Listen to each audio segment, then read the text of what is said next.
The only time my phone lit up with my family's names was when they needed something. Not, "How are you?" Not, "Did you make it home safe?" Not even, "I'm sorry." Just need. And the part that still makes my chest tighten, even now, is that I didn't notice how bad it was until the first time my life actually broke. Because when things were fine, when I was the dependable one with a steady paycheck, the one who could Venmo without checking my balance, the one who remembered everyone's birthdays and sent the thoughtful gifts, my family had a way of making their silence look like normal. Everyone's busy, I told myself. I said it like I was defending them. Like if I said it enough times, it would become true. My name is Rachel Hart. I'm 36 years old and I live in Raleigh, North Carolina. I'm the kind of woman people describe as solid, the kind you'd want as a neighbor, as a coworker, as a bridesmaid. I plan ahead. I keep receipts. I don't borrow money. I refill the Brita. I used to think being solid was the same thing as being loved.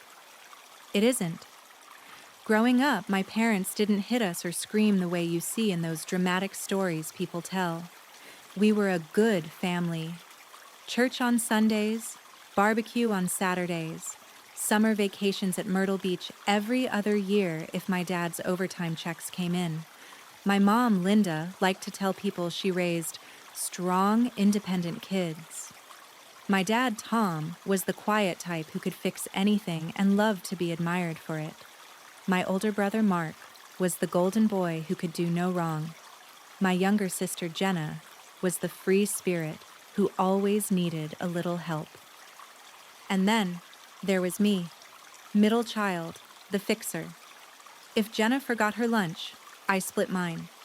If Mark needed someone to cover for him, I lied. If my mom forgot to pay something, I found the cash in my sock drawer and handed it to her. By the time I was 12, I could read a room better than I could read a book. I learned how to step around my mom's moods. I learned how to smooth over my dad's pride. I learned how to laugh at the jokes my brother made at my expense so nobody would accuse me of being sensitive. I learned, without anyone ever saying it out loud, that love in our house was something you earned by being useful. The first time I left home for college, UNC Charlotte, because it was far enough to feel like freedom but close enough to drive back for holidays, my mom hugged me at the car and whispered, "Don't forget where you came from." It sounded sweet, like a blessing, but what she meant was, don't forget who will expect you to come running the second you're needed. And I didn't. Even after I got my first job in marketing, even after I moved into my first little apartment with the beige carpet and the loud upstairs neighbor, even after I started building a life that wasn't centered around my family's emergencies, my phone still rang with the same pattern. Mark calling because he forgot his car payment and needed a quick loan. Jenna calling because her roommate turned crazy and she needed help moving out. My mom calling because my dad's truck needed repairs and you know how expensive things are now. I sent money. I made calls. I fixed. And if I ever hesitated, my mom had this way of sounding wounded without raising her voice. Well, I just thought family helps family. So I helped. Because on the rare days I didn't help, my phone didn't ring at all. And silence from them felt like punishment. That was my normal. Until the year my life cracked wide open. It started with exhaustion that didn't make sense. I was working at a mid-sized tech company, the kind with a ping-pong table and inspirational slogans on the wall, and I was doing fine. Not glamorous, not rich, but fine. And then, over a couple of months, fine became this heavy thing I had to drag around. I was tired after sleeping 8 hours. I'd get out of the shower and need to sit down on the edge of the tub like I'd run a mile. My hair started coming out in my brush in a way that made my stomach drop. My boyfriend at the time, Evan, said, "Maybe you're just stressed." He said it like stress was a personality flaw, like I was choosing it. I went to my primary care doctor. then got referred for blood work, then to an endocrinologist.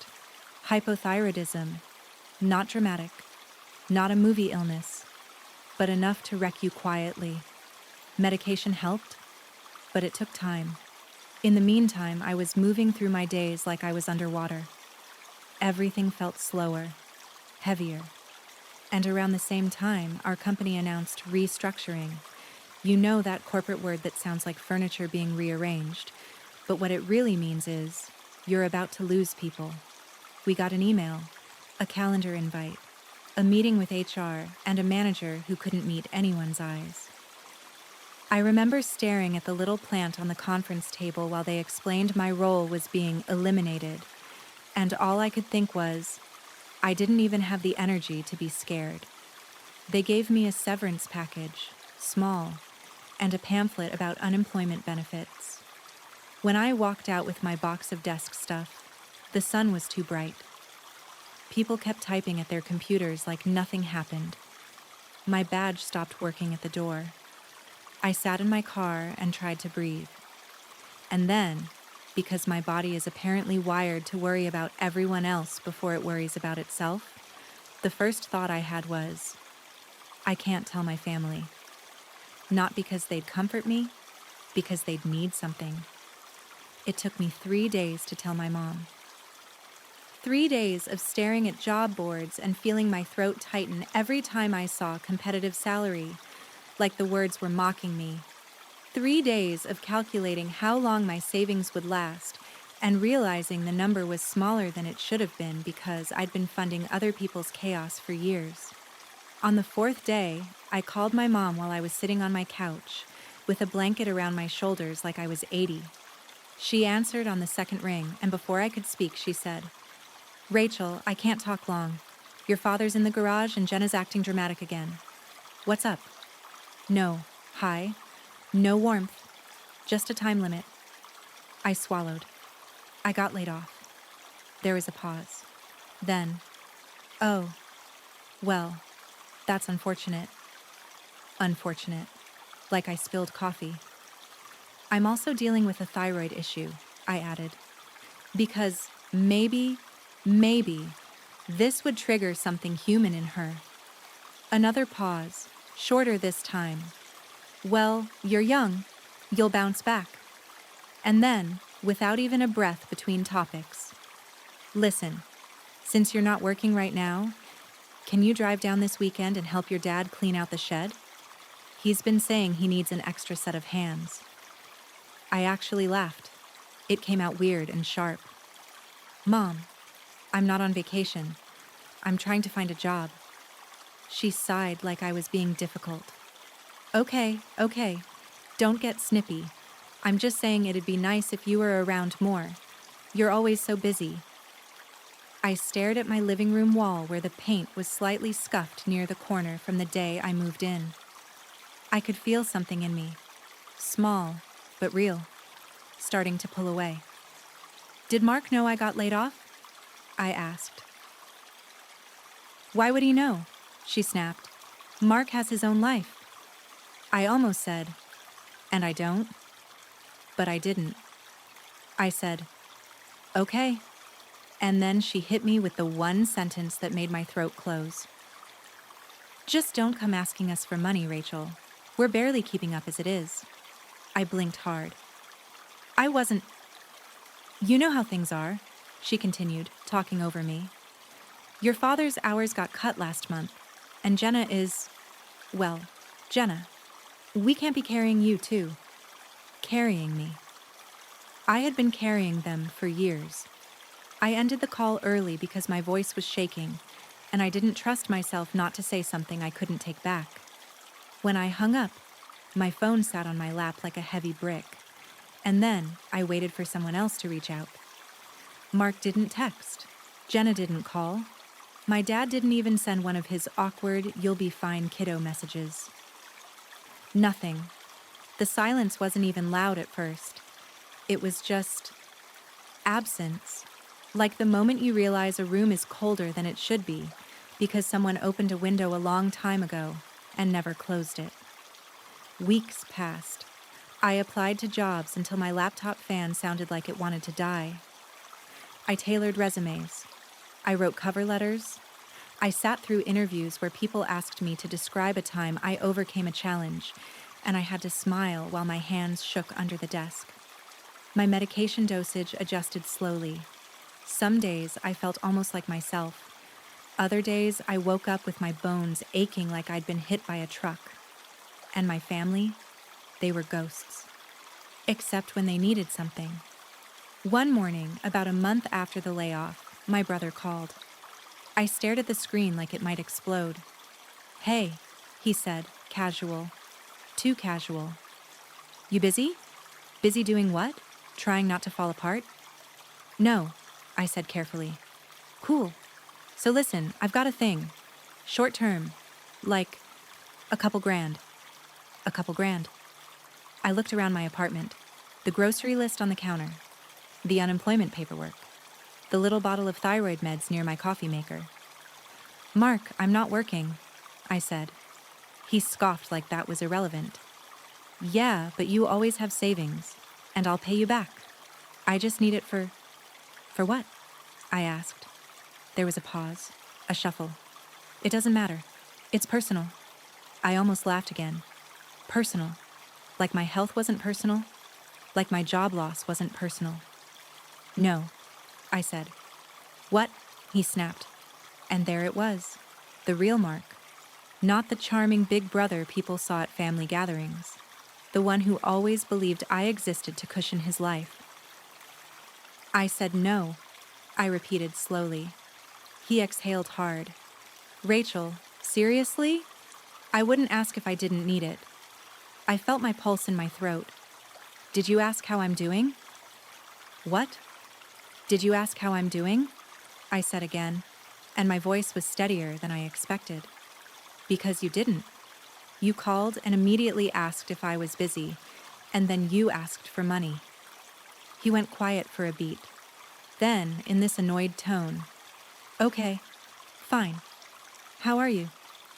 It was so fake it made my stomach twist. "I'm not great," I said. "And I don't have extra money right now." His voice sharpened. "Wow, so you're just going to let your brother drown?" I stared at the ceiling. "Mark, I'm drowning." "Whatever," he muttered. "I'll figure it out. Thanks for nothing." Click. The call ended like I was the one who'd done something wrong. I sat there for a long time after. Not crying, not moving, just realizing. Realizing that my family didn't go quiet because they didn't know. They didn't go quiet because they were overwhelmed. They went quiet because my pain didn't benefit them. And that was a truth I couldn't unlearn. The worst part came 2 months after the layoff, when I got sick. Not cold, sick. Real sick. It started as a fever and a sore throat. Then it hit my chest. I couldn't take a full breath without coughing. My head felt like it was filled with wet cotton. I went to urgent care. The doctor listened to my lungs, ordered a chest x-ray, and told me I had pneumonia. Pneumonia. I remember sitting in my car afterward, clutching the paper prescription, thinking, this is the moment. This is the moment where family shows up. Because that's what we're taught, right? That family might be messy, but when it's serious, they come through. I texted my mom. "Urgent care says I have pneumonia. I'm scared. Can you call me?" I watched the 3 dots appear, then disappear. Minutes went by. Finally, she texted back. "Take your medicine. Drink fluids. We can't catch that. Rest." No call. I texted Mark. "Hey, I'm sick. Pneumonia, just letting you know." No response. I texted Jenna. "Can you check in on me? I'm really sick." She replied 2 hours later. "OMG, that sucks. I'm at my friend's. Feel better." That was it. I lay in bed for days, sweating through my sheets, waking up coughing so hard my ribs hurt. I made soup from a can and ate it slowly like it was a chore. I carried my laundry basket to the washing machine in the building basement and had to stop halfway down the stairs to breathe. I didn't want to tell anyone how scared I was, because there was no one to tell. And something in me changed in that silence. It wasn't dramatic. It wasn't like a movie where you suddenly become a different person.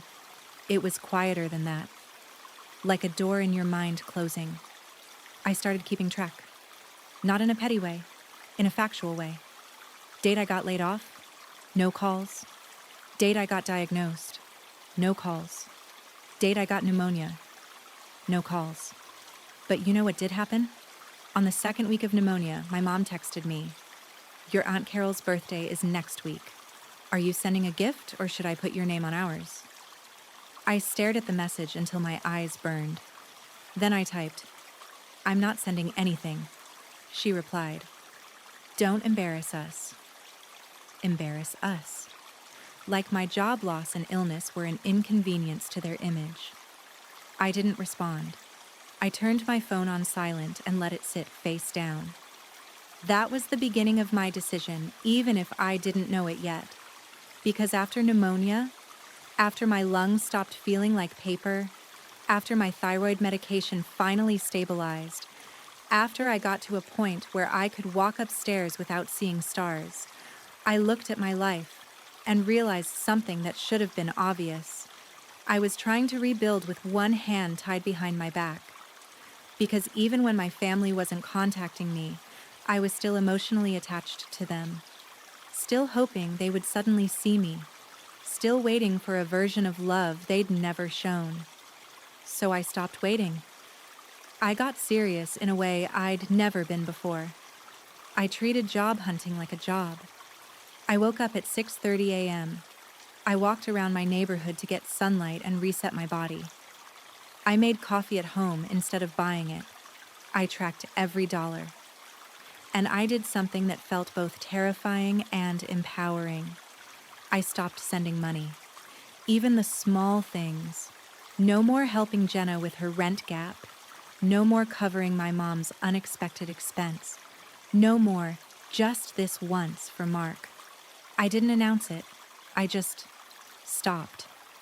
The first time my mom asked, it was in the form of a casual phone call, like she was ordering something off a menu.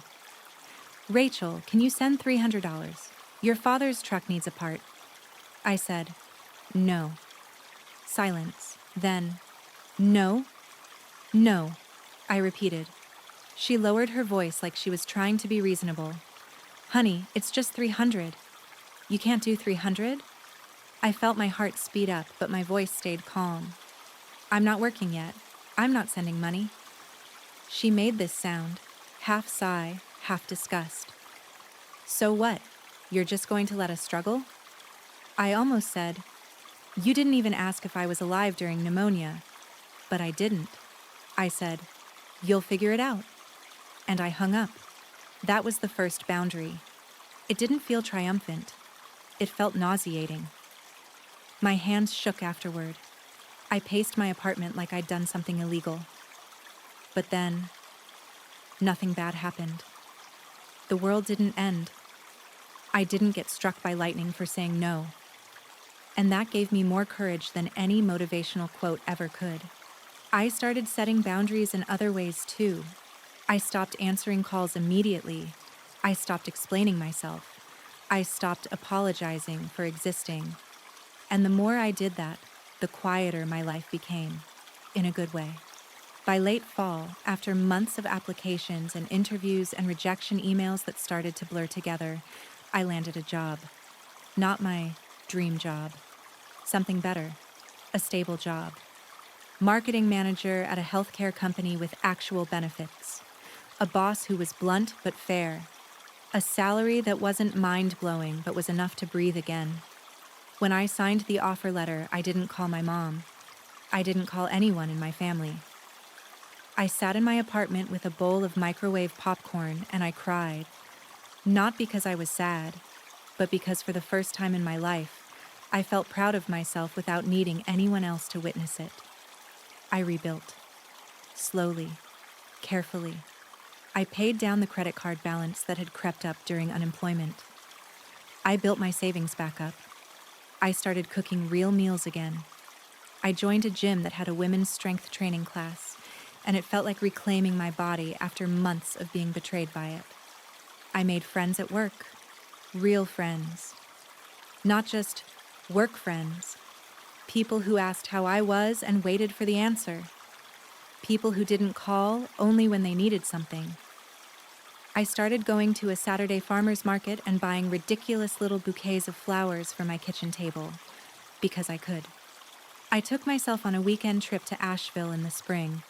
Just me, a small cabin, hiking trails, a book I'd been meaning to read. No family drama, no guilt. I remember sitting on a porch with coffee, watching the trees move in the wind and feeling something unfamiliar. Peace. It wasn't loud. It didn't burst through the door. It just settled. And as my peace grew, my family grew more distant, which should have been sad. But honestly, it felt like detox. For almost a year, we barely talked. I saw them at Christmas because I wasn't ready to skip it entirely yet, and it was fine, superficial. My mom asked what I was doing for work, then immediately talked over me to complain about the price of groceries. Jenna showed up late, scrolled on her phone through dinner, and asked if I'd heard about crypto. Mark bragged about a promotion he didn't actually have, then teased me for ordering sparkling water instead of wine. No one asked about pneumonia. No one asked about the layoff. No one asked about the nights I lay awake terrified and alone. It was like that year of my life didn't exist because it wasn't useful to them. I drove home that night and decided something quietly, without ceremony. I was done trying to make them different. I wasn't going to beg my family to love me correctly. If they couldn't reach for me when I was at my lowest, they didn't get to grab me when I was rising. And then, right on schedule, like they could smell stability the way sharks smell blood, they came back. It started with a phone call from Jenna. I was at work, in the middle of writing an email, when her name popped up. I didn't answer. She immediately texted, "Call me ASAP, it's important." My stomach did that old reflexive drop, like I was about to be pulled into something. I waited until lunch. Then I called her back while sitting in my car. "Hey," I said. She answered with fake brightness. "Rach? Oh my God. Hi. It's been forever." "It has," I said, and didn't fill the silence. She laughed awkwardly. "Yeah, well, life. So listen, I need to talk to you about something." There it was. "What is it?" I asked. She launched into it like she'd rehearsed. "I'm thinking of moving," she said. "Like a real move, fresh start. And I found this apartment that's perfect, but they want first month, last month, deposit." "No," I said, before she could even finish. She stopped. "Wait, what?" "No," I repeated. "I'm not paying for that." Jenna's voice changed instantly, like a switch flipped. "Rachel, I'm not asking you to pay for my life. It's just help. You know I'd do it for you." I almost laughed. "No, you wouldn't." "What's that supposed to mean?" she snapped. "It means when I was unemployed and sick, you didn't even check on me," I said, calm but firm. "So don't pretend you'd do anything for me." She went quiet for a moment, then said defensive, "I didn't know it was that bad." I felt my jaw tighten. "I told you I had pneumonia. You said you were sick. People get sick," she said, like I was exaggerating. The old version of me would have tried to explain, would have tried to make her understand, would have apologized for sounding harsh, but I wasn't that version anymore. "I'm not sending money," I said, "and I'm not discussing it." Jenna's tone turned bitter. "Wow, you really changed." "Yes," I said simply. "I did." And then I hung up. My hands didn't shake afterward. That's how I knew it was real. 2 days later, my mom called. I didn't answer. She left a voicemail that sounded like she was reading from a script. Rachel, call me back. This is ridiculous. We need to talk. Need, not want. I called her back that evening while making dinner. She answered immediately. Finally, "Hi, Mom," I said. She didn't say hi back. "What's going on with you? Jenna says you were rude to her." I stirred my pasta sauce slowly. She asked me for money. I said no. "You could have said it nicer," my mom snapped. "Could she have asked how I was doing first?" I asked. My mom scoffed. "Oh my God, are we still on this? You're always so dramatic." I turned the heat down. "No, Mom, I'm not dramatic. I'm done." There was a pause that felt heavy. "Done with what?" "With being the one you call when you need something," I said. "You weren't there when I was struggling. You weren't there when I was sick. You didn't check on me. You didn't ask. You went silent." My mom's voice went tight. "We had our own problems." "So did I," I said. "You always make everything about you," she snapped. I actually smiled, but it wasn't happy. It was the smile you get when you finally see something clearly. "Mom," I said, "for most of my life, everything has been about you, about Mark, about Jenna. I made myself small so you could all stay comfortable." Silence. Then she shifted tactics. "Well, I'm sorry you felt that way." Felt. Not, "I'm sorry." Just sorry about my feelings, like they were inconvenient. I nodded to myself. "Okay." She cleared her throat. "So, anyway, since you're doing better now." There it was again. "Mom," I warned softly. She ignored it. "Your father and I have been thinking.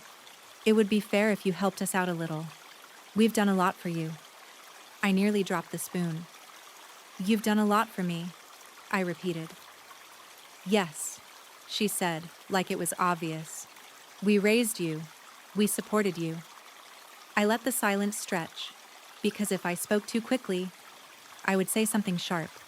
Then I said, "How much are you asking for?" My mom hesitated, like she was negotiating. "Well, not asking, just, you know, family contribution. You're making good money now. We're not getting younger." "How much?" I asked again. She exhaled. "Maybe 1,000 a month." I stared at my stove. 1,000 a month. $1,000 every month. To people who didn't call me when I couldn't breathe. "Absolutely not," I said.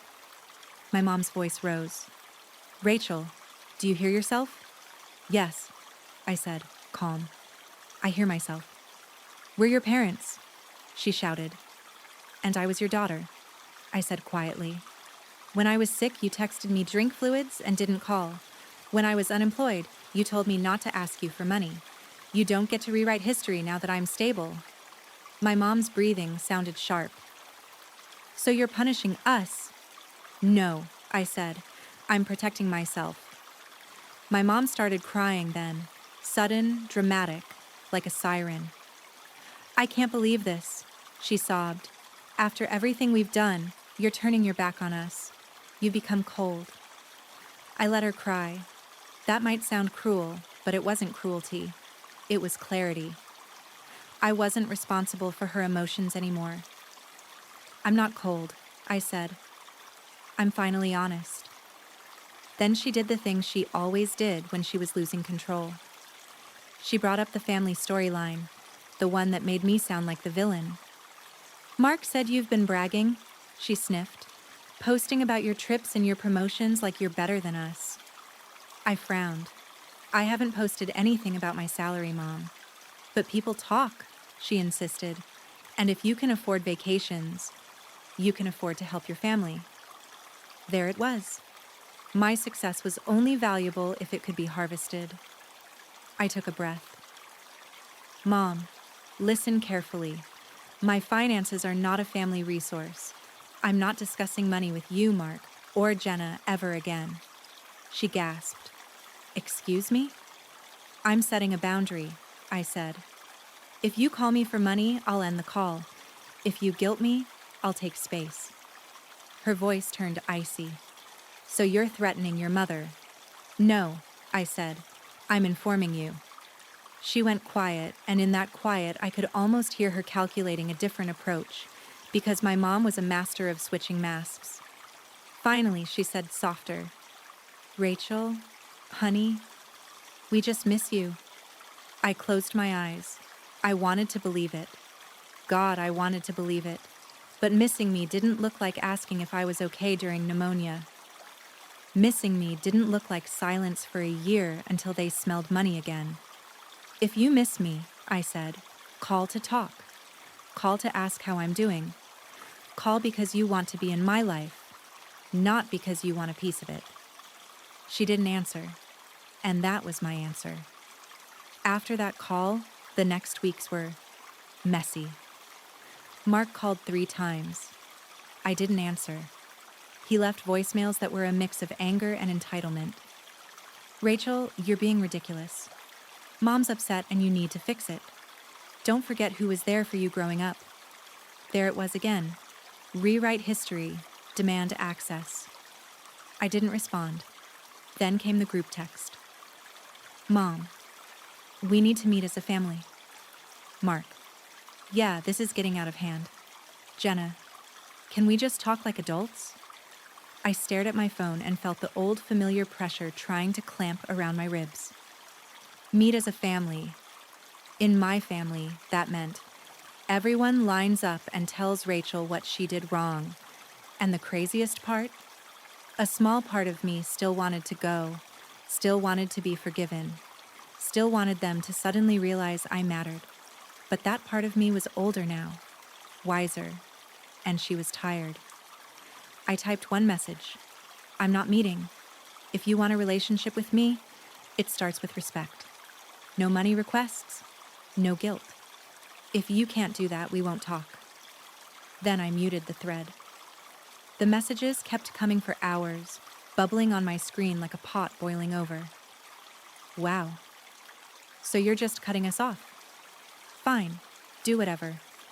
You think you're so special now. I didn't answer. And for the first time, I didn't feel like I was losing something. I felt like I was putting something down. But the real breaking point, the moment my family showed their hand completely, came at my cousin's wedding. Not a big fancy celebrity wedding, a normal southern wedding at a vineyard outside Charlotte, with string lights and mason jars and a DJ who played Yeah by Usher, like it was a religious requirement. I almost didn't go, but my cousin Natalie had always been kind to me, and I wanted to show up for her. I told myself, go, smile, be polite, leave early if you need to. I went alone. No boyfriend this time. Evan and I had broken up during my unemployment, mostly because he couldn't handle the idea that I wasn't fun when I was struggling. Funny how some people disappear when you stop being convenient.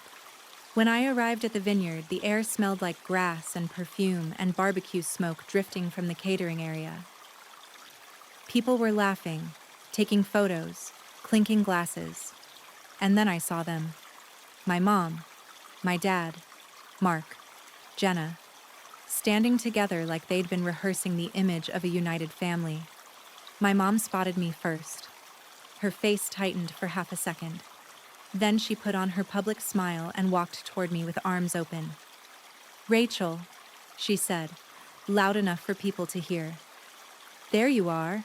I let her hug me, but my body stayed stiff. Hi, Mom, I said. She stepped back and held my arms like she was proud. Look at you. You look healthy? Healthy. Like I had been some fragile plant that finally stopped wilting. Thanks, I said. Mark came up next, hands in pockets, grin that didn't reach his eyes. Hey, sis. Nice to see you. Jenna looked me up and down like she was evaluating my outfit. Cute dress. I nodded. Hi. My dad stood behind them, quiet as always, and gave me a small, awkward wave. Hey, kiddo. That was it. That was all I got from the man who helped raise me. No apology, no acknowledgement, just, Hey. We stood there for a moment, surrounded by music and laughter, and I could feel the tension under my skin. My family wasn't here for Natalie's wedding. They were here because this was public. Because in public, they could play the part. My mom leaned closer, voice sweet. We should talk later, just us. I kept my expression neutral. Maybe. She smiled like that was a yes. The ceremony started. We sat in rows of white chairs facing a little wooden arch wrapped in flowers. Natalie walked down the aisle and looked radiant, and for a few minutes I let myself get lost in something that wasn't my family's chaos. But then, during cocktail hour, it began. My mom cornered me near the bar while I was holding a sparkling water. "Rachel," she said, soft, "can we sit?" There was a little patio area with string lights and fire pits. I followed her to a table, not because I wanted to, but because I wanted to see what she would do. I wanted confirmation that my instincts weren't paranoia. She sat and clasped her hands like she was about to have a heartfelt conversation. "I've been thinking," she began. I waited. "I know we've had misunderstandings," she said carefully. "Misunderstandings." I didn't respond. She continued, "But you're doing well now, and I'm proud of you. We all are." I stared at her. "You haven't asked me anything about my life." Her smile flickered. "Well, I'm asking now." I let out a slow breath. "Okay, what do you want to know?" She paused, like she wasn't prepared for that to be real. Then she said, "How much do you make now?" There it was. I actually laughed, a short sound I couldn't stop. "Are you serious?" My mom's face tightened. "Rachel, don't be like that. It's just a question." "No," I said. "It's not. It's a calculation." She sat back, offended. "You're being unfair." "Am I?" I asked, quiet but firm. "Because when I was unemployed, you told me not to ask you for money. When I was sick, you didn't call. You didn't ask how I was doing. And now the first thing you want to know is my salary." Her eyes flashed. "You're holding a grudge." "I'm holding a boundary," I corrected. She sighed dramatically and leaned forward, lowering her voice like she was about to share a secret.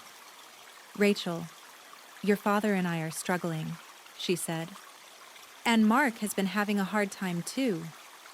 I glanced across the lawn where Mark was laughing with someone, drink in hand, looking perfectly fine. "Hard time?" I asked. My mom nodded solemnly. "He's between opportunities." That meant he messed something up again. "And Jenna," she continued, "she's trying, but you know how it is. Life is expensive." I stared at my mom. "So what is this, Mom?" She blinked. "What do you mean?" "This whole conversation," I said. "You didn't come to reconnect. You came to collect." Her face hardened. "Rachel, do you hear yourself? We're family." I held her gaze. "Yes, we are. And family doesn't disappear when someone is sick." Her mouth opened, then closed. Then she went for the kill shot, the thing she thought would shame me into obedience. "People are noticing," she said, voice sharp. "People are talking about how you've changed, about how you're stingy now." Stingy. That word hit like a slap, because it was the same word my mom used when she wanted to make generosity feel like an obligation. I sat very still. "Who's talking?" She glanced around like she was trying to make me feel watched. "Everyone." I nodded slowly. "Okay." She leaned in. "Rachel, don't do this here. Not at Natalie's wedding." I looked at her and felt something settle in my chest like a weight dropping into place. She wasn't worried about Natalie. She was worried about being seen. I stood up. My mom's eyes widened. "Where are you going?" "I'm going to enjoy the wedding," I said. "And I'm going to make this clear so you stop trying." She grabbed my wrist. Not hard, but enough to show ownership. Rachel, she hissed. Sit down. I gently removed her hand. Don't touch me. That was the first time in my life I'd said that to my mother. Her face went pale with shock and anger. I walked away. And of course, she followed, because my mom didn't know how to lose quietly. We ended up near the dessert table where people were lining up for cupcakes and little mini pies. Natalie's college friends were laughing nearby, and an aunt I barely knew was taking photos. My mom stepped closer to me and said, loud enough for people to hear, "You're really going to act like you're above us now?" My stomach dropped, but I kept my face calm. "I'm not above you," I said. "I'm just not funding you." Heads turned. I could feel it, the way people pretend not to listen while listening harder. My mom's eyes flashed. "We're not asking you to fund us. We're asking you to share. Like family." Mark appeared then, like he'd been waiting for his cue. "Rachel," he said, voice already annoyed.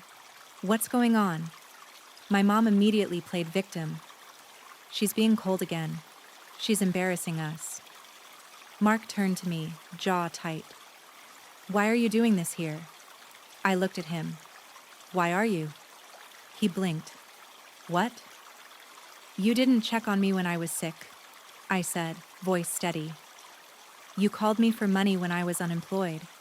And now you're here at a wedding acting like you're entitled to my life." Mark's face reddened. "That's not fair." Jenna slid in too, eyes bright with the kind of energy people get when drama is happening and they aren't the target. "Oh my God," she muttered, like I was the one causing a scene. I looked at all of them, my mother, my brother, my sister, standing in front of me like a panel of judges. And in that moment, something clicked so cleanly it almost felt peaceful. They were never going to understand me. They weren't built to. Because understanding me would require admitting what they did, and they would rather call me cold than face their own emptiness. I lifted my chin. "Let me say this once," I said, not yelling, just clear. When I was sick, none of you called. When I was laid off, none of you asked if I was okay. And when I rebuilt my life, you showed up to ask what you could get. That's not family. That's a subscription service." Someone nearby let out a surprised laugh, quickly covering it with a cough. My mom's face went crimson. "How dare you?" Mark hissed, "Rachel, stop. You're making a scene." I gestured lightly around us. "No, you're making a scene. I'm just finally speaking out loud." Jenna scoffed. "So what? You're cutting us off?" I looked at her. "I'm cutting off access to my money, yes. And if you keep trying to guilt me, I'll cut off access to me too." My mom's voice trembled with rage. "You owe us. You owe your parents. We raised you." I held her gaze and said the sentence that made everything stop. "You raised me to be useful," I said, "not loved. And I'm done being useful." The air felt different after that, like the temperature dropped. My dad, who had been silent this whole time, stepped forward finally, eyes wide like he didn't recognize the moment he'd helped create. "Rachel," he said quietly, "that's not true." I looked at him. He had stood by for years while my mom controlled the emotional climate of our home. He had watched Mark take and take. He had watched Jenna coast through consequences that I cleaned up. And he was going to tell me it wasn't true? I didn't yell. I didn't cry. I just said, "Then why didn't you call me when I couldn't breathe?" My dad opened his mouth. No words came out. And that silence, his silence, answered everything. My mom stepped forward, voice sharp and shaking. "Fine," she snapped. "If you want to be selfish, be selfish." I nodded once. "Okay," Mark muttered under his breath. "Unbelievable." Jenna rolled her eyes. "This is so dramatic." And then they walked away, back into the crowd, back into their performance. I stood there for a moment, heart pounding, hands steady. and for the first time in my life, I didn't feel guilty. I felt free. That night, after the wedding, my phone lit up with messages. From my mom, "You humiliated us." From Mark, "You owe Mom an apology." From Jenna, "Hope you're happy. You ruined the vibe." I didn't respond. Instead, I opened my notes app and wrote something simple. Rules. No family member would have access to my finances. No family member would have access to my health information. No family member would have access to my home without invitation. Any conversation that turned into guilt would end immediately. I didn't write them because I needed to remember. I wrote them because I needed to believe I was allowed. The next day, I did something I'd never done before. I made my boundaries real on paper. I updated my emergency contact at work. From my mom to my best friend Tasha, a woman who had brought me soup during pneumonia even though she was busy with her own life.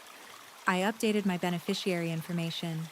I changed my locks, not because I thought my family would break in, but because for once I wanted my space to feel like mine.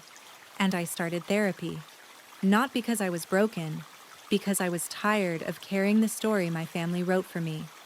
In therapy, I learned something that hit me harder than any insult my mom ever threw at me. I had been raised to confuse guilt with love. Guilt was the glue that kept me in my role. And once I stopped letting guilt be the leash, my family didn't know how to hold on to me. So they tried harder. They escalated. My mom showed up at my apartment one Saturday without warning. I looked through the peephole and saw her standing there with a tote bag, like she was coming over for a casual visit. I didn't open the door. She knocked again. Harder. "Rachel," she called. "I know you're in there."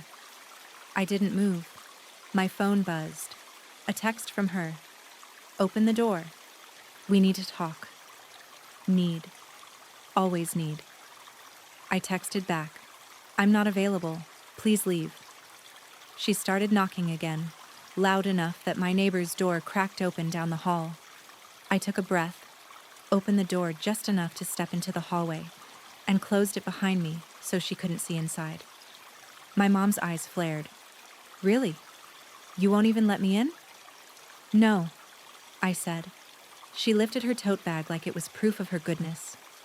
"I brought you things, groceries, since you always say we don't help." I looked at the bag and felt a strange sadness because she really thought this was what love looked like. A prop, a bargaining chip. "I didn't ask for groceries," I said. She pushed. "You need to stop acting like we abandoned you. We were busy." I nodded. "Okay." My mom's eyebrows knit. "Okay? That's all you have to say?" "Yes," I said. "Because I'm not arguing about the past anymore." She stepped closer, voice sharpening. "Rachel, this isn't you. This isn't who you are." I held her gaze. Who I am is someone who deserves to be checked on when she's sick. Who deserves to be cared about even when she's not useful. My mom's eyes flashed. "We care." I tilted my head. "Then why do you keep talking about money?" Her jaw clenched. "Because you're being stubborn." I felt my pulse steady in my throat. "Mom, leave.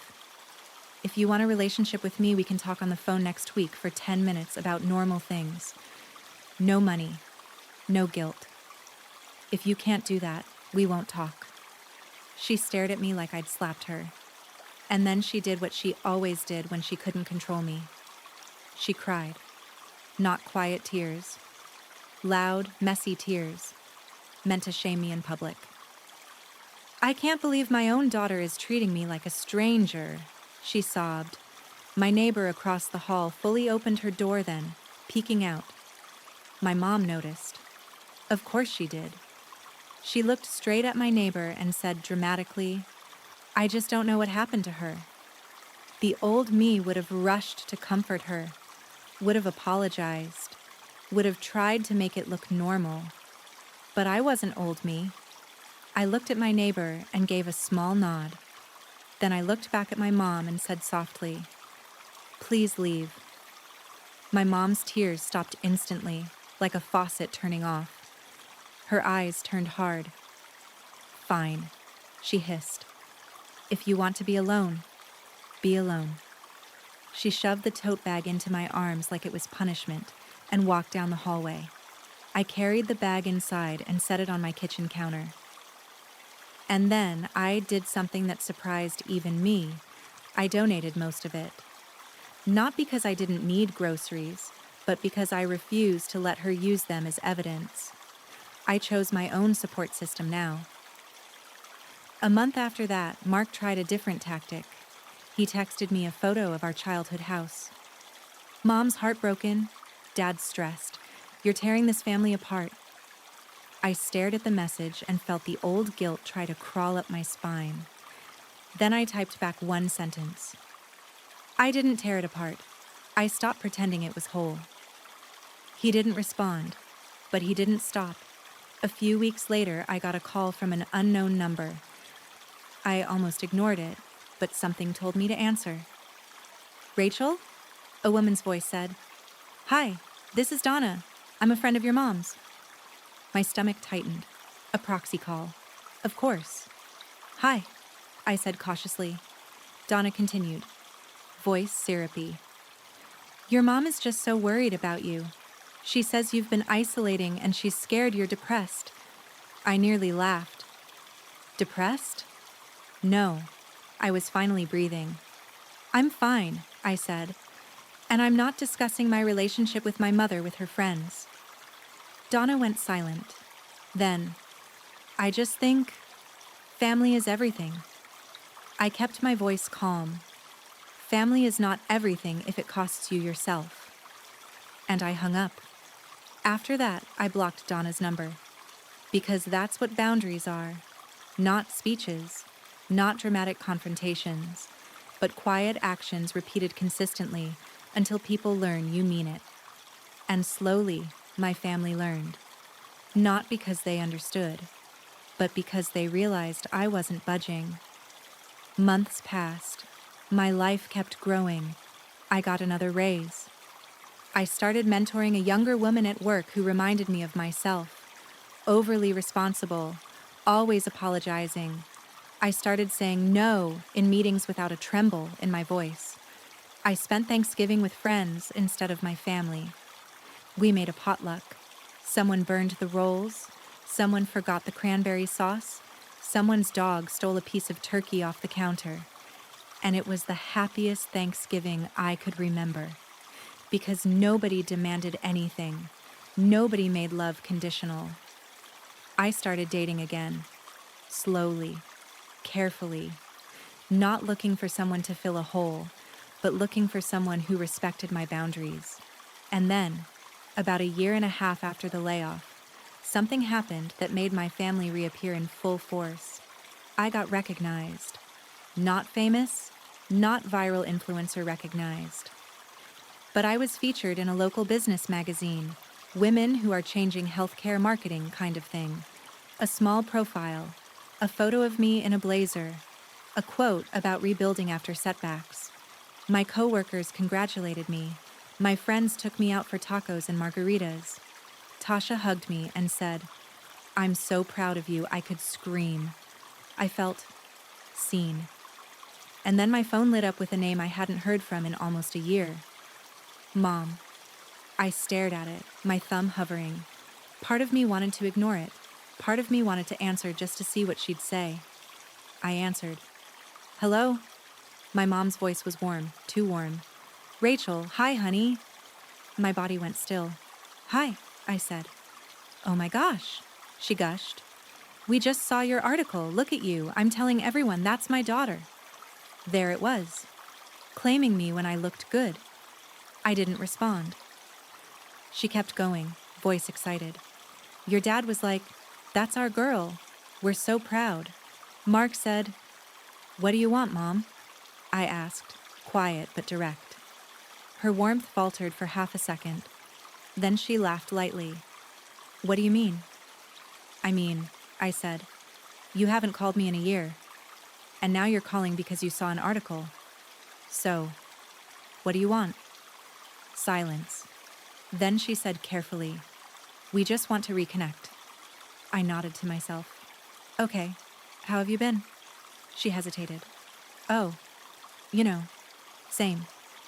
I waited. She didn't feel it. Then she tried again.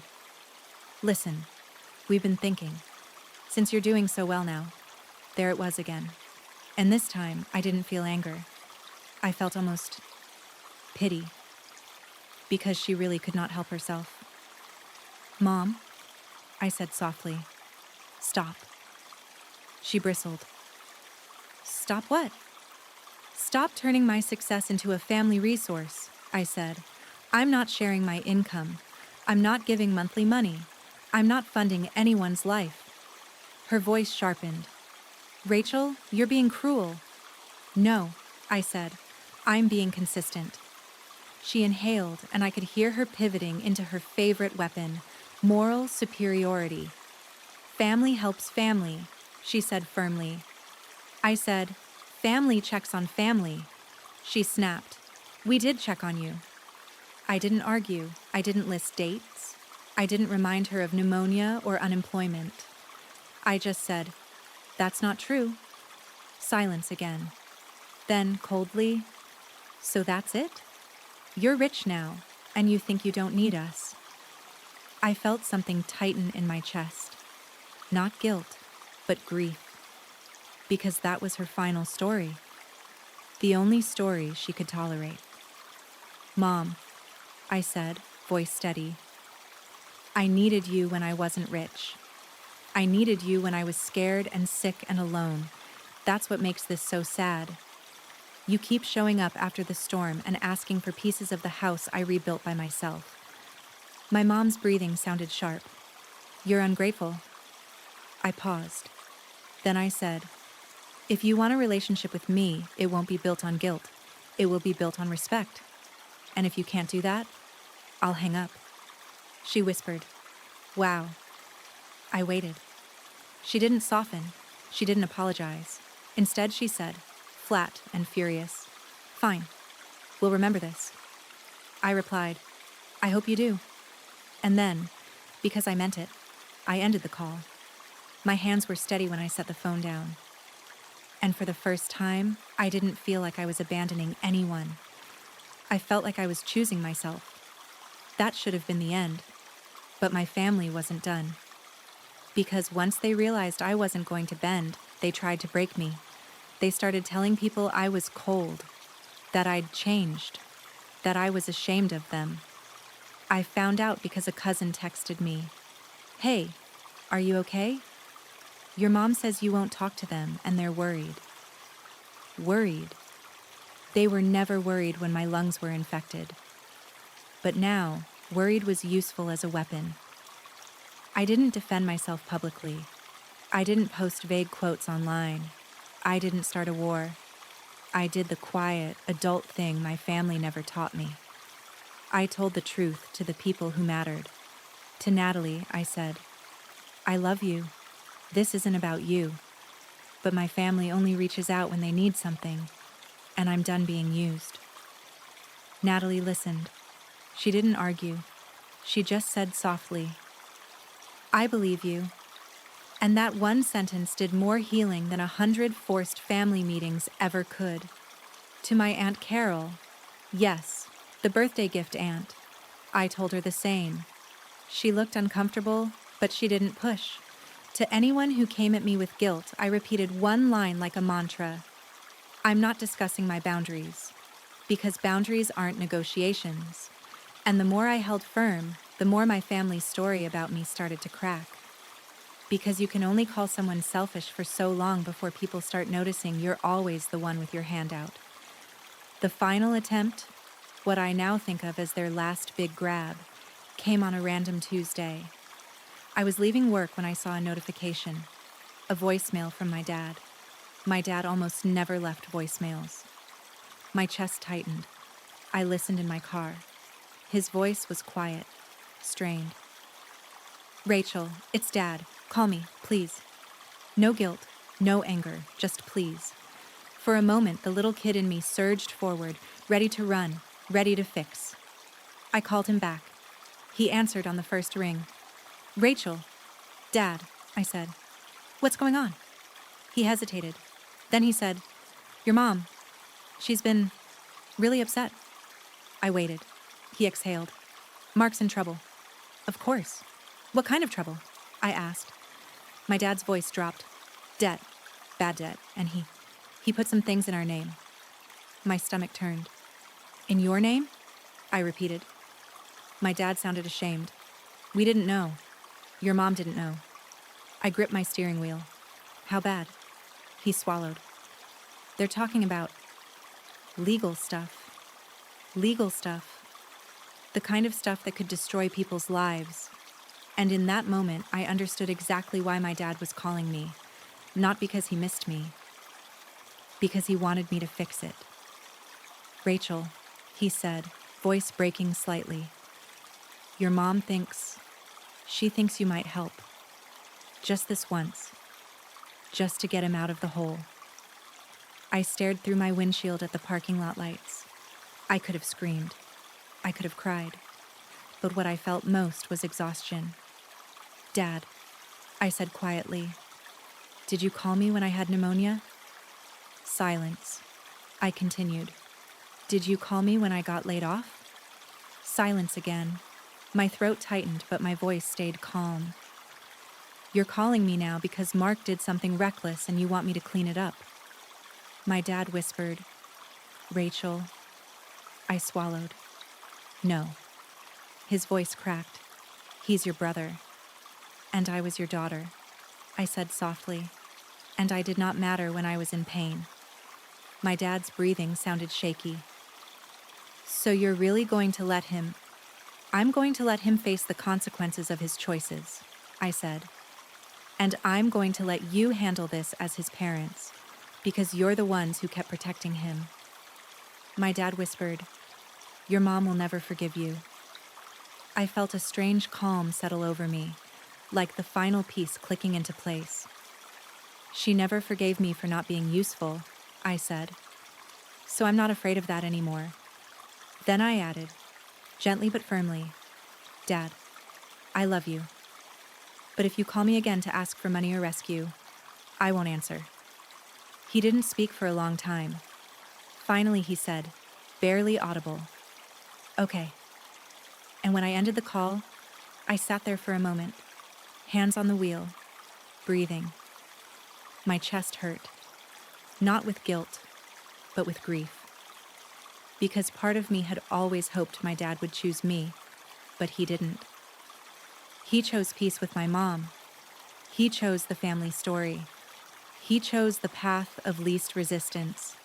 And for the first time, I accepted it fully. That acceptance wasn't bitterness, it was release. Over the next months, my family's messages slowed. They tested the boundary once or twice. Mark tried to call from a different number. Jenna sent a dramatic text about family loyalty, but I didn't respond. And the silence that used to feel like punishment, now it felt like space to build. I poured that space into my life. I took a certification course that boosted my skills. I joined a volunteer program mentoring girls in high school who wanted careers in marketing and healthcare. I hosted Sunday dinners in my apartment with friends who brought wine and laughed loudly and never asked me for money. I started dating a man named Caleb who didn't flinch when I said, "I have boundaries with my family." He just said, "Good, I'm glad you protect yourself." One night, sitting on my couch with Caleb's hand in mine and Tasha's laughter floating from the kitchen as she washed dishes like she lived here, I realized something that made my eyes sting. This is what family is supposed to feel like. Not obligation, not guilt, not transactions. Care. And the biggest reward wasn't money or success or proving my family wrong. It was peace that didn't depend on their approval. Do I still feel sad sometimes? Yes, because there's a special kind of grief in realizing the people who were supposed to love you unconditionally only loved you when you were useful. But sadness doesn't mean my boundary is wrong. Sadness just means I'm human. The last time I heard anything major, it wasn't from them. It was from Natalie, months later, casually over coffee. "Your mom's been telling people you're distant," she said carefully. "But people aren't buying it anymore." I looked down at my cup, then back up. "What do you mean?" Natalie shrugged. "Because she keeps asking everyone for favors. Money. Help. And when people say no, she gets mad. So, they're starting to see the pattern." I felt my throat tighten. Not satisfaction. Relief. Because I hadn't made myself the villain. I hadn't attacked. I hadn't dragged anyone publicly. I just stopped bleeding for people who refused to bandage me. And eventually, people noticed. That's the funny thing about boundaries. When you stop absorbing everyone else's mess, they call you selfish at first. But over time, the people who actually have a conscience start realizing you weren't selfish. You were just done being exploited. Now, when my phone is quiet, I don't feel punished. I feel safe. I have a life that's mine. A bank account that isn't a family emergency fund. A body I care for.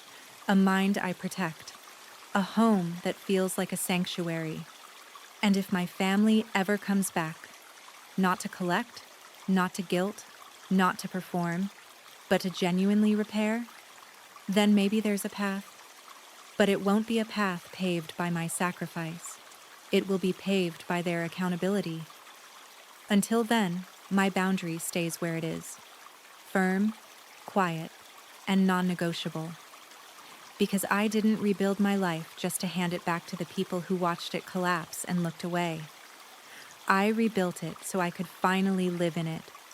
And if there's one message I wish someone had told me years ago, it's this. You are not a bad daughter for protecting your peace. You are not selfish for refusing to be someone's emergency plan. And you don't owe anyone access to the life you fought to build. You owe yourself the chance to enjoy it.